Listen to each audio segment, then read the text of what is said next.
But you know, there's another blend. It's been around for a while. It's the Master Blend. Yeah, Master Blend's cool. So Oh my God. Master Blend was My one of the favorite. first cigars I ever smoked, one of my favorite, but literally one of the first cigars I smoked when I was 16, 18 years old. 21 if you're watching now. That's just what we have to do. So the Master Blend's cool because it really ties in sort of everything. It's a Nicaraguan produced cigar. The binder and filler are all Nicaraguan, but we use American broadleaf. And that broadleaf on that Master Blend. Yep, you get a lot of people, and I'm sure you hear it more than anybody else with Maduro, right? Yeah, yeah. Is people go, oh, that's a nice Maduro, it's a nice dark Maduro. There's different elements and leaves using American broadleaf. So American broadleaf typically comes from two regions of the United States, either Pennsylvania or Connecticut, depending on seasonal growing conditions, farming conditions. And it's one of the most expensive ones to use if you just want to look logistically at cigars, because it's still grown in America. That's one that's not really gone to Ecuador and Central and South America.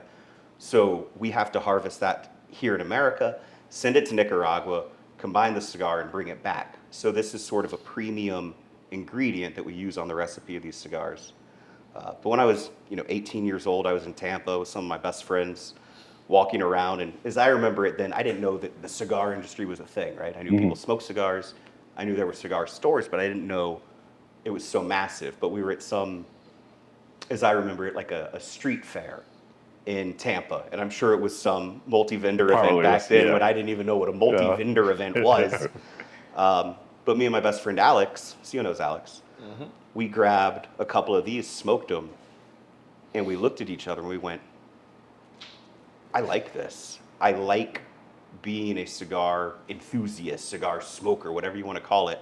And that's all because of this cigar. Yeah. And then cut to however many years later, and I work for this company. It's sort of kismet in a lot of ways. And and that's the third version and the only real version that's around now. Exactly, the only version that's around. We made a Master Blend 1, a Master Blend 2, and then 3.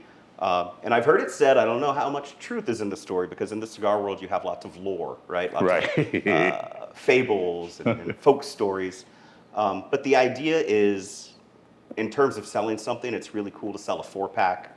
It's easy, it's sort of a codified packaging. So we wanted to make a Master Blend 4, and somehow in that journey, we got on to the Melanio. And I've heard that from a lot of people. It's never any official company edict. Right. But I just like that that's an idea of what might have happened back then. That broadleaf. First of all, I love the way it looks because it's rustic, it's shaggy. You said it. Dirty. And it really, I think that epitomizes that broadleaf. Like Willie when calls you say it. that this is coming from the earth, Seriously. you could pluck this cigar right from the earth, like an apple from a tree, light it and say, yes, this tastes earthy. But you know what I love so about good. that too? They had the sweetness on it. Yep. The sweetness on it is a natural sweetness. Of course, we're not talking about flavored cigars. Yep. That's another topic. But it holds that throughout first, second, and third. Yep. And that is hard because you can get caught up on, oh, this tastes so good in the camera, and then it fades. Yeah. And that's the end of it. Now, these, especially this Robusto size, I've probably smoked 5 of these back to back, not even realizing it. Yeah. Just going, wow, this is delicious. I don't want it to stop. And then, What- What year was it that the Master Blend came out? 06? Well, that one? yeah, I think we started Master Blend in 06. This all predates me. Yeah. But I believe we started those around that time. It was before Nub came out. Which is another one. We're going to talk about that in a few Yep, minutes. yep. Yeah. So I'll tell you a story. Yeah. Our friend in common, Don Patel, Oh, yeah. I know him. Cigars on the Avenue. Fantastic place. Great shop, great retail partner. Yes. Great person. They're- Yeah. Yeah. It's an amazing place. I wouldn't be in the cigar industry without that guy. Yes, that's So we're giving a shout out to Mr. Patel. Yeah. You heard us. Yes, sir. That's like the. I'm sure he'll watch. That's so he gave me a Master Blend years ago. Yeah. And he had it in his humidor for years. This thing was a religious experience when you smoked it. Mm-hmm. I guess the more you leave that cigar alone and let it rest. Yeah, and that's a cool Oh, you benchmark gotta- it just gets- for Nicaraguan tobacco. Is it really? I think ages in the best way, and all cigars age really well. No, I agree with you with that. But it's just like wine, Yeah. champagne, things Yeah. I know as well. There's a sweet spot, right? Yeah, it's cool if you get a bottle of Dom Perignon that sank on the Titanic. Not be good, right? It's just old. Yeah, that's true. But Nicaraguan it's just tobacco, old, guys. right? That Nicaraguan sounds like a good tobacco story there. has Yeah. so many aspects that ages extremely well. And for the average consumer of cigars, they go, well, what should I put in my humidor? And I worked a lot in retail, and we can dive into this later. But people would always go, well, should I just keep a few nice cigars in my humidor? And I go, keep everything. And let these things help each other out. Because humidity in a humidor, we say humidity, but the term is relative humidity. So Correct, it's the yeah. humidity that is relative to itself in that Inside environment. that, yes. So you want to sort of take that tropical environment and keep that in your humidor. So the more Nicaraguan cigars you have in there, and you can keep, Padron with your Oliva, things like that, and they will help each other age over time. And I really think it's because of that leaf. We had a conversation about this before where we're talking about aging New World cigars. And I think because of the hardiness of the leaf and the strength and lejero and everything, keeping it in your humidor and just allowing it to sit Yep. brings out even more to that cigar.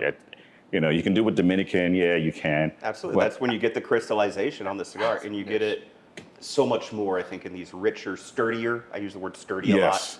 a lot, for Nicaraguan tobacco. Oh, And when you look at the production of Nicaraguan tobacco versus Dominican tobacco, and it's not a hard and fast rule, but essentially, and this is how I like to tell people to look at it, because not everybody's really been to a factory and seen how cigars are made. But when you get a tobacco leaf, it looks a lot like a big piece of kale, right? Dinosaur kale or Italian kale. And whenever you harvest that and get it ready for a recipe, is you cut a certain part of the stem or a part of the stalk because it grows very similarly. It comes off the main stalk and you trim it. right. In Dominican tobacco, because it's a higher combustion rate, and this all ties into combustion of cigars, you trim more of that stem out of the middle. So it's like when you're peeling Yes. it off of a leaf of kale, you peel more of that. Nicaraguan tobacco, because it's sturdy, because it's strong, we want to leave a little bit more of that root because it slows down some of the combustion and it allows those flavors to intensify Yes. and build. And I Right. think that's a really, really cool thing. And I think you know more about that. I'm gonna go with my opinion again. This is my opinion. Yeah, yeah. I'm gonna This is say- yeah. the my opinion moment. Yeah, my CO. opinion. I believe Yep. that especially Nicaraguan tobacco. So we have this whole thing of it's the most full body. My opinion is that I think the more you leave it and you age it, it mellows down in a good Yep. way. Yes. It's not as full body, and it becomes. I think it's just beautiful. Yes. Absolutely. The taste on it it's amazing. I think more bolder, Sweetness. more fullness of a cigar. Yeah. The aging is where you get the level up. Yeah. Yeah.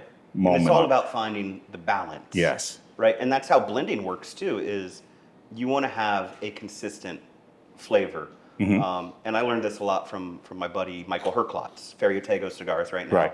I worked for him in New York at Nat Sherman for a handful of years. I learned so much, not just retail, but about the really cool improvisational level of cigar blending.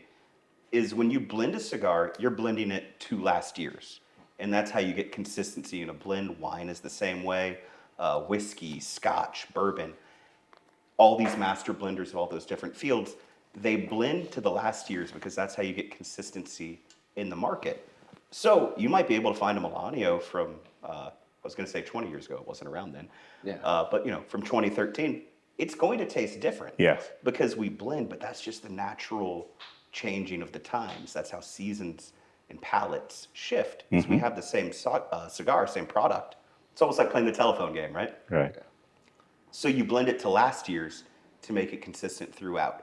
And sometimes you go, okay, well, instead of 40% Condega tobacco, I need to use 35%. Right. You change it up just a little bit, Just get a little tweak. like wine. It's like, okay, well, I used a lot of Chardonnay for the last harvest of this, but now that grape's tasting differently, and I'm have going to to tweak. blend it Right. to this. Tweak. I think that's so fascinating. Yeah, it is. It is. The science behind it all, you know? Yeah. It's not just people in a factory rolling leaves together and then pumping it out. Yeah. That's what most people see, but you don't understand what goes behind that blend. Yeah. And I try not to Tweaking. get too precious with this stuff, But it is precious. it really is, It right? really is. It's meaningful. This is not just my career, but this is a massive component and aspect of my life. Right? I found so many great friends. I found some terrible friends at the same time in the cigar world.